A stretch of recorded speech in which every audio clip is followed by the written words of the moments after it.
નમસ્કાર, મુદ્દાની વાત જોવાની શરૂઆત આપ કરી ચૂક્યા છો। હું છું આપની સાથે વિકાસ મકવાણા અને હું છું મુફદ્દલ કપાસી।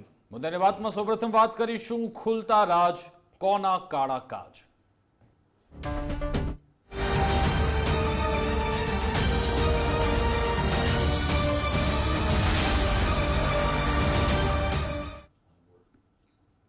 પહેલા વાત કરીશું ગોંડલના અમિત ખૂંટ કેસ વિશે, કારણ કે 5 મેના રોજ આપણને સમાચાર, પહેલા તો 3 મેના રોજ સમાચાર એ મળ્યા હતા અમિત ખૂંટ પર દુષ્કર્મનો આરોપ હતો।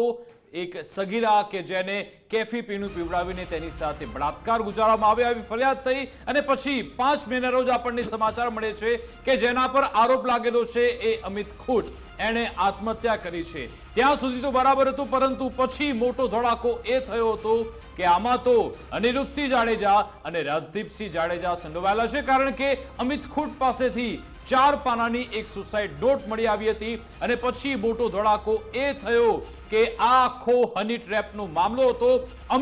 અમિત ખૂંટને ફસાવવાનો પ્રયત્ન થઈ રહ્યો છે। જો કે પિક્ચર ત્યાં પણ પૂર્ણ ન થયું, કારણ કે આગળ વધુ એક ઘટસ્ફોટ એ થયો કે જે તે સમયે જેમના પર એ આરોપ લાગ્યા હતા હની ટ્રેપના, એ પૂજા રાજગોર હોય, એ બધી સગીરા હોય, વકીલો હોય, કે પછી અનિરુદ્ધસિંહ હોય, કે પછી રાજદીપસિંહ જાડેજા, હવે 100 બીજા લોકોની સામે છે, આંગળી બીજા લોકો સામે ચિંતાઈ રહી છે। અને એ કોણ છે?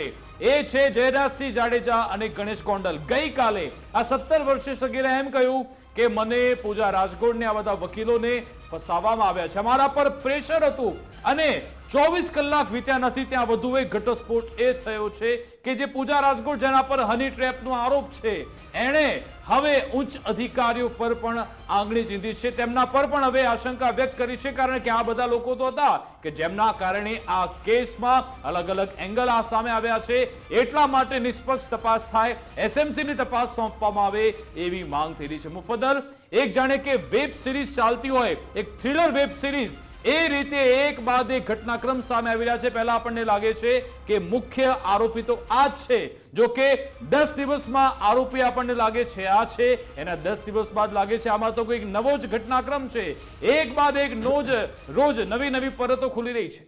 વિકાસ, આમાં સૌથી અગત્યનું એક પરિબળ છે, અને આ પરિબળ ગોંડલની આસપાસ સતત એટલા માટે ચર્ચામાં છે કેમ કે આ બીજો એવો કેસ છે સીધી રીતે ગોંડલ સાથે જોડાયેલો છે।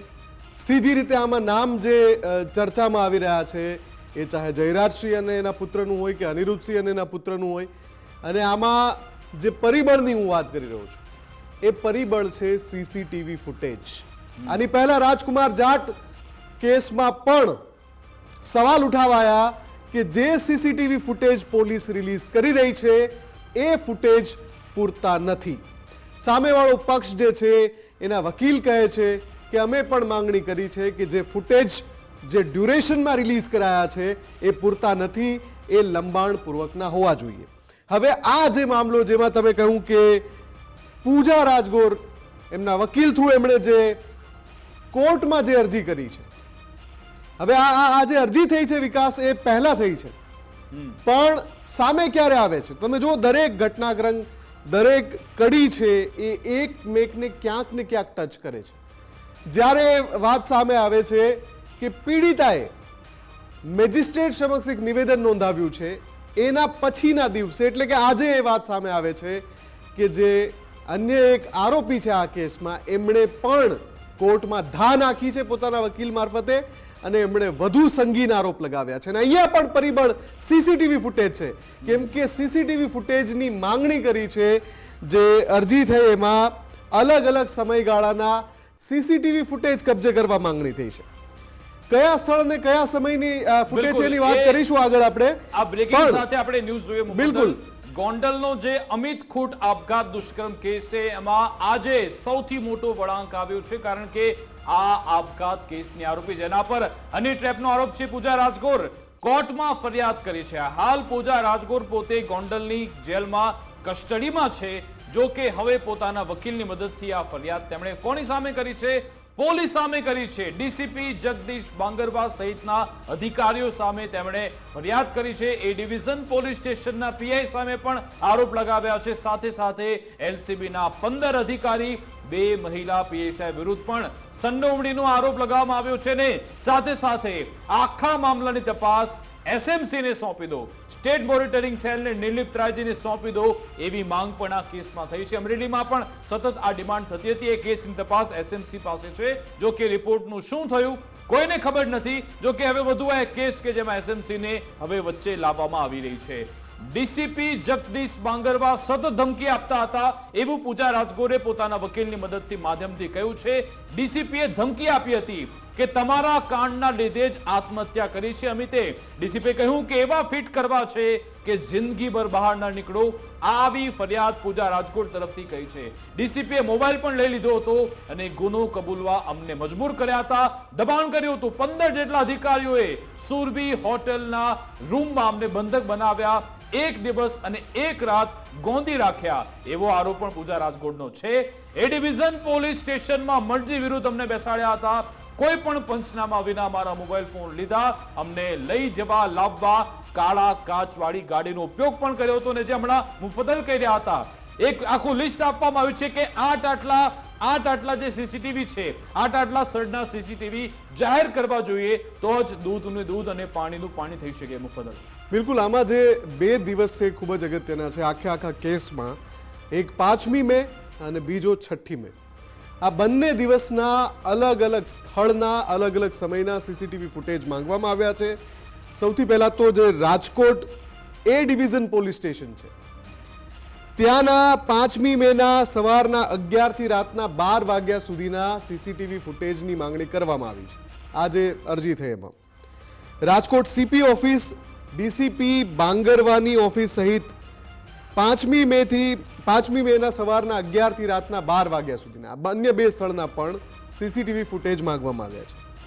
સુરભી હોટલ, દોશી હોસ્પિટલ રાજકોટ 5મી મે સાંજના 4 વાગ્યાથી 6ઠી મે સવારના 9 વાગ્યા સુધીના ફૂટેજ માંગવામાં આવ્યા છે.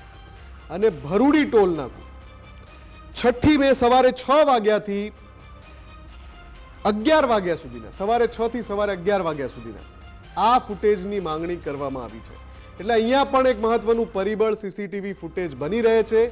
પણ અહીંયા જે બીજી અગત્યની વાત એ છે, સ્ટેટ મોનિટરિંગ સેલની માંગ કરવામાં આવી છે કે આ આખા મામલામાં પોલીસની ભૂમિકા સામે આંગળી ચીંધીને સ્ટેટ મોનિટરિંગ સેલ તપાસ કરે.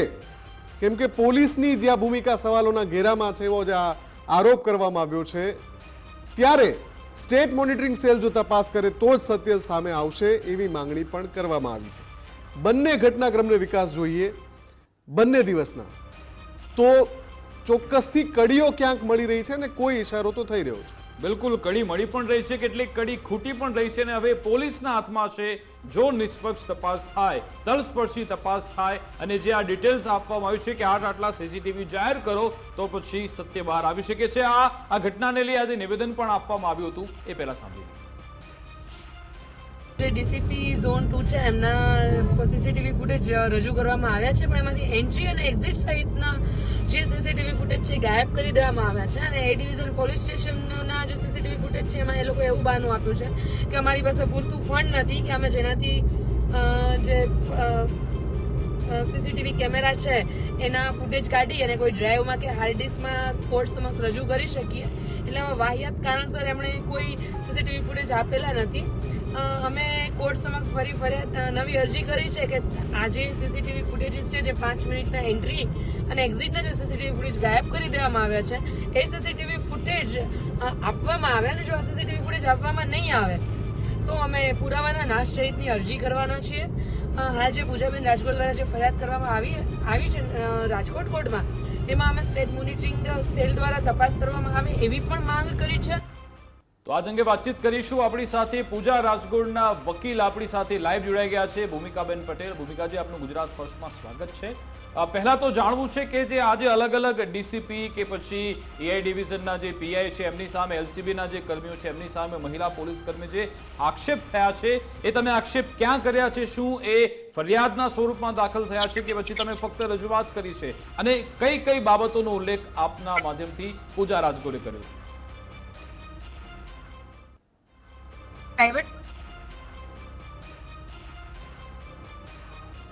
આપ અનમ્યુટ કરો, આપનો અવાજ નથી આવી રહ્યો.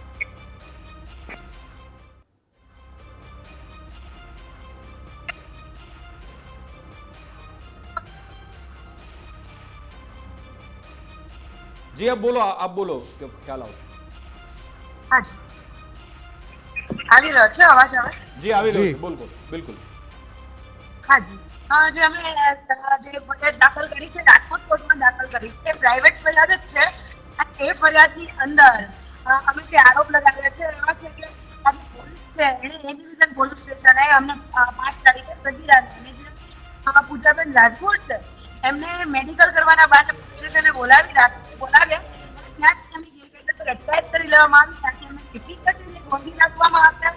જે ડીસીપી જગદીશ બાંગરવાએ યુનિફોર્મમાં સગીરાની પૂછપરછ કરી, કારણ કે જ્યારે કોઈ માઇનર હોય એની પૂછપરછ કરવાની થાય તો પોલીસે યુનિફોર્મ નથી પહેરવાનો હોતો, સાથે કાઉન્સલર રાખવાના હોય છે, એમના ગાર્જિયનની હાજરી જોઈએ. આ તમામ પ્રોસિજરને બાયપાસ કરી અને જાણે પોતે સર્વે કરવા હોય એવી રીતે પોલીસે આ આખી ઘટનાની અંદર તપાસ કરી છે. અને તપાસમાં ગોંડલ તાલુકા પોલીસ સ્ટેશનનું જ્યુરિસ્ડિક્શન બનતું હતું. જ્યારે અમિત ખૂટે સુસાઇડ કરી લીધું તો ગોંડલ તાલુકા પોલીસ સ્ટેશનનું જ્યુરિસ્ડિક્શન બનતું હતું, એને પણ બાયપાસ કરી. અને આ પોલીસ છે એ પોતાની મન મુજબ જે પણ કાર્યવાહી કરી રહી હતી એ બાબતે અમે રાજકોટ કોર્ટમાં ફરિયાદ દાખલ કરી હતી. અને આ સમય દરમિયાન એ લોકો જે છે એ ડીસીપી ઓફિસમાં જ હતા અને એ ડિવિઝન પોલીસ સ્ટેશનમાં જ હતા. એ સાબિત કરવા માટે અમારે સીસીટીવી જરૂરિયાત હતી અને કોર્ટના માધ્યમથી અમે માંગી હતી. પરંતુ એની અંદર જે અગાઉ પણ જેમ પોલીસ કરી પુરાવા સાથે ચેડા કરી, સીસીટીવી ફૂટેજ સાથે ચેડા કરી અને જે એન્ટ્રી છે જે સગીરાની અને જે યુવતીની એ બંનેની એન્ટ્રી સમયના સીસીટીવી ફૂટેજ કટ કરી અને 5 મિનિટના જે એન્ટ્રી સમયના અને 3 મિનિટના જે એક્ઝિટ સમયના સીસીટીવી ફૂટેજ છે એ ડિલીટ એ જે છે એ નથી આપવામાં આવ્યા. અને એવું અને એ ડિવિઝન પોલીસ સ્ટેશનના જે સીસીટીવી ફૂટેજ હતા એમાં એવું બહાનું આપવામાં આવ્યું છે કે અમારી પાસે પૂરતું ફંડ નથી કે અમે કોર્ટમાં કોઈ નવી ડ્રાઈવ લઈને હાર્ડ ડિસ્ક લઈને કોર્ટ સમક્ષ આ તમામ ફૂટેજ રજૂ કરી શકીએ. એટલે અમે ઘણીવાર નવી અરજી કરી છે કે જે ફૂટેજીસ ગાયબ કરવામાં આવી છે બધી ફૂટેજીસ અમને આપવામાં આવે. અને જો આ ફૂટેજીસ અમને નહીં આપવામાં આવે તો અમે પુરાવાને નાશ તરીકે અરજી પણ કરવાના છીએ. કારણ કે આ વખતે દર વખતે પોલીસની આવી જે લૂલી તપાસ છે એ ચલાવી નહીં લેવાય. આ વખતે અમે પણ લડી લેવાના મૂડમાં છીએ. ભૂમિકાજી, સવાલ એ છે કે આ અરજી કયા સમયગાળામાં આપે કરી છે, અરજી થયા પછી પ્રોસિજર શું આગળ વધી છે, અને બીજી જે સૌથી અગત્યની વાત કે જે 4 ફૂટેજીસ આપે અલગ અલગ માંગ્યા છે, ચારેયના તર્ક તમે રજૂ કર્યા છે અરજીમાં કે શા માટે આ જોઈએ છે? હાજી ચારેયના તર્ક રજૂ કરેલો છે. અને જે મેઇન ફરિયાદ છે તે અમે અલગથી અરજી કરેલી છે કે આટલા સીસીટીવી ફૂટેજ છે ને આ અધિકારીઓ સાથે લઈને કોર્ટમાં હાજર થાય. અને આ તમામ ફરિયાદ છે એમાં અત્યાર સુધીમાં કમ્પ્લીટ સુધી તો સૌપ્રથમ અમે 15 દિવસ પહેલા ફરિયાદ દાખલ કરી હતી. ત્યારબાદ કોર્ટે ડીસીપી અને પીઆઈ એજન્સી પોલીસ સ્ટેશન છે કેટલા સીસીટીવી ફૂટેજ મંગાવ્યા એ લઈને ન આવ્યા એટલે અમે ફરીવાર અરજી કરી છે તમામ સીસીટીવી ફૂટેજ માટે. અને અત્યારે કોર્ટે જે ડીસીપી છે જગદીશ બાંગરવા અને પીઆઈ છે ડિવિઝન પોલીસ નોટિસ કરી અને અમારી જે ફરિયાદ છે ત્યાં કંઈક ખુલાસો રજૂ કરવા માટે પણ ઓર્ડર કર્યો. અચ્છા પૂજાજી, માફ કરશો ભૂમિકાજી, આ આખા મામલામાં 1 મહિના કરતા વધારે સમય કેમ વીતી ગયો? કારણ કે 5 મે બાદ આખો ઘટનાક્રમ સામે આવ્યો હતો ને અત્યારે આપણે 10 જૂનમાં ઉભા છે ત્યારે આ બધા આક્ષેપ કરવામાં આવી રહ્યા છે. અમે તો આજે ફરિયાદ છે 15 દિવસ પહેલા દાખલ કરી દીધી, પરંતુ એમને એ લોકો જે અમારી ફરિયાદ છે એને સિરિયસલી નતા લઈ રહ્યા. કારણ કે આવી ઘણીવાર તમને ખબર છે પોલીસ વિરુદ્ધના આક્ષેપો થતા હોય છે અને લોકો જે આ પ્રોસિજરથી કંટાળી અને જે ફરિયાદો છે ચલાવી લેતા હોય છે કે ચલો હવે અમારે આ પ્રક્રિયામાં નથી કરવું.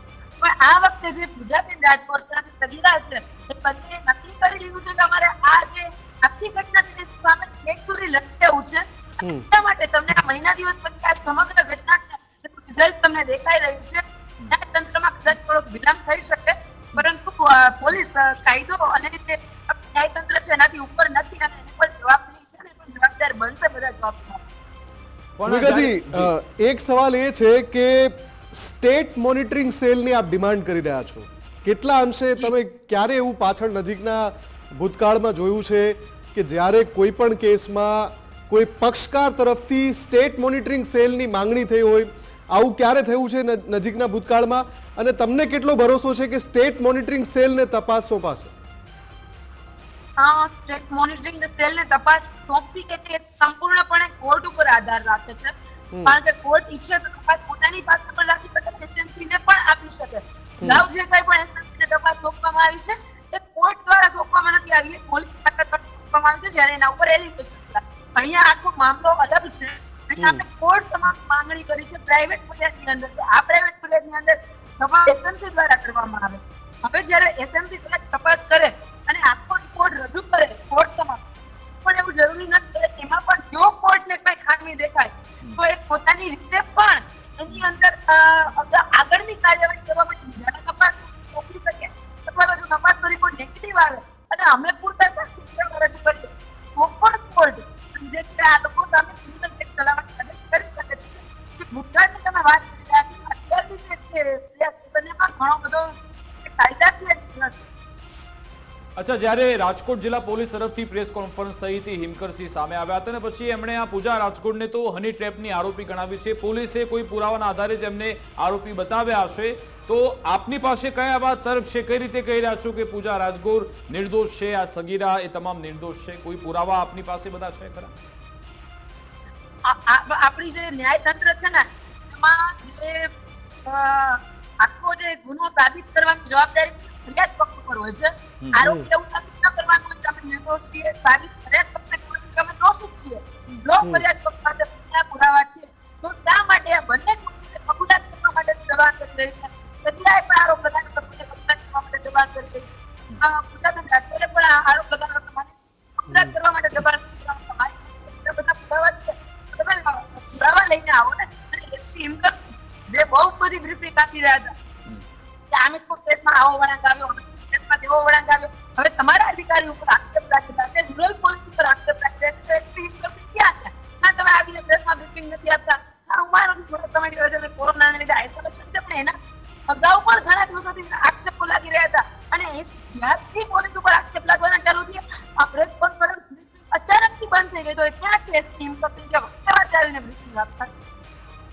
બિલકુલ. અને જો તમે કહી રહ્યા છો કે કામ તો એ પુરાવાનું સામે આવી જશે, પરંતુ જે આરોપ લાગ્યા છે એની સામે કોઈ જવાબ છે ખરા કે ભાઈ હની ટ્રેપમાં ફસાવવામાં આવ્યા એનો આરોપ છે, એ અમિતને એને પરેશાન કરવામાં આવ્યો, અથવા તો અનિરુદ્ધસિંહ અને રાજદીપસિંહ એ પણ સાથે સંપર્કમાં હતા? નહીં. સગીરાના નિવેદનમાં સ્પષ્ટપણે જણાવ્યું છે, પૂજાબેન રાજગોરે પણ જણાવ્યું છે કે અમારે અનિરુદ્ધસિંહ અને રાજદીપસિંહ રીબડા સાથે કોઈ જ પ્રકારનો કોન્ટેક્ટ નથી. અને જે આખા નિવેદનો તૈયાર કરીને આપવામાં આવ્યા છે, પોલીસ દ્વારા તૈયાર કરીને આપવામાં આવ્યા છે બંને લોકો, બંને સગીરા અને છોકરી છે ને, કે તમારે આ પ્રમાણે કબૂલાત આપવાની છે. જો અનિરુદ્ધસિંહ રાજદીપસિંહ નું કોઈ કનેક્શન હોય તો તમે કનેક્શન શોધીને લાવો, સીડીઆર રિપોર્ટ કઢાવો, કોઈ રૂબરૂ આવે તો તમે ત્યાં સીસીટીવી ફૂટેજ લઈને આવો, એટલીસ્ટ તમે લોકેશન તો કયો. સગીરા અને રાજગોર છે અનિરુદ્ધસિંહ સાથે કોઈ કનેક્શન છે? બિલકુલ. આભાર ભૂમિકાજી, અમારી સાથે જોડાવા બદલ, વાતચીત કરવા બદલ. તો આ હતા પૂજા રાજકોટના વકીલ, જેમનું કહેવું છે કે આ કેસની તપાસ હવે એસએમસીને સોંપી દેવી જોઈએ, કારણ કે આમાં જે અલગ અલગ પોલીસ અધિકારી જે તપાસ કરી રહ્યા છે, જેમના હેઠળ આ બધી તપાસ થઈ છે, એ પોતે પણ શંકાના દાયરામાં છે. એ લોકોને વિશ્વાસ નથી એમની તપાસ પર, એટલા માટે એક નિષ્પક્ષ એજન્સીની તપાસ સોંપાય એવી માંગ થઈ રહી છે. પરંતુ મુફદ્દલ, તમે આમાં જુઓ કે જે અનિરુદ્ધસિંહ જાડેજા, રાજદીપસિંહ પર જે આરોપ લાગેલા છે એ બે સુધી પોલીસ હજુ સુધી પહોંચી શકી નથી. આ પોલીસ કે જે બાહોશ પોલીસ છે એ ગમે ત્યાંથી આરોપીને પકડી શકે છે, પરંતુ આ બે પિતા પુત્ર સુધી કેમ? જો તમે એફઆઈઆરમાં એમના નામ લખો છો તો પહેલા તો એમને પકડવા જોઈએ. વકીલને પકડી લીધા, સગીરા, પૂજા રાજગોર, બધાને ઝડપી લીધા, પરંતુ આ પિતા પુત્ર સુધી કેમ પોલીસના હાથ નથી પહોંચતા? એ પણ એક મોટો સવાલ છે. બિલકુલ. અને જે રીતે આ બધી જ કડીમાં ફરીને વાત સીસીટીવી ફૂટેજ પર આવે છે, અહીંયા પણ જે અરજી થઈ છે એમાં સીસીટીવી ફૂટેજ, સવાલ એ થઈ રહ્યો છે કે શું પોલીસ પાસે એ ખૂટતી કડી જેવા સીસીટીવી ફૂટેજ છે કે જે રીતે હમણાં ભૂમિકાજી કહી રહ્યા હતા કે ઘણા બધા ફૂટેજ તો ઉપલબ્ધ જ નથી.